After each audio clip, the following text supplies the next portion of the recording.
This past Sunday, thousands of people from across the globe staged a political march to urge political leaders to take action in regards to climate change. One of those participating in the New York March was Wartburg West Coordinator Nelson Bach, who joins us live from the phone from Denver, Colorado. Nelson, good morning. Good morning to you. How are you doing today? Just great. It's a beautiful morning in Denver. Well, good to hear that. Well, first of all, tell us, for example, what was the march like for a march of this magnitude? I really never participated in anything quite like this before. Nobody really knew what to expect. The organizers of the march, 350.org was an organization started by Bill McKibben, who wrote the first popular book on climate change back in the 80s. And they had called for this march in order to send a message to the leaders of the world who are now meeting at the United Nations. They were saying that they hoped they could get 100,000 people.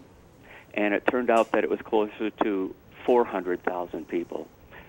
So we began gathering last Sunday morning in New York City, in Manhattan, in Midtown, and the crowd just grew and grew and grew, and the energy level grew, and there were lots of different groups that people were part of. I was part of an interfaith group that met right at Columbus Circle, and there were 5,000 to 10,000 of us who were just people from all different faiths who gathered at that one spot, and everybody had their signs, their T-shirts. It was just an amazing experience. The energy, the sense of hope, the sense of determination. It was, like I said, nothing I had ever experienced before. So Nelson, how did you get involved with a march like this? Well, I've been active on the issue of climate change since about 2007. I'm on the board of directors of Colorado Interfaith Power and Light, which is part of a national movement of faith-based groups working on climate change in 40 different states. And then I'm also been involved with 350.org for a long time. And I became really concerned back in 2007, just when I started learning about the issue of climate change and how our energy consumption is driving that phenomenon.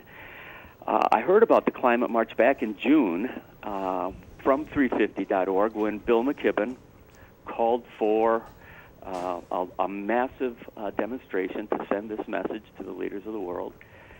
And decided at the time that if there's any way I could be there, that I wanted to be. I had a sense that this was going to be a very pivotal moment, and that we needed to be able to send a very loud and clear message. All right. We appreciate your time, Nelson. Thank you for joining us this morning. All right. Thank you.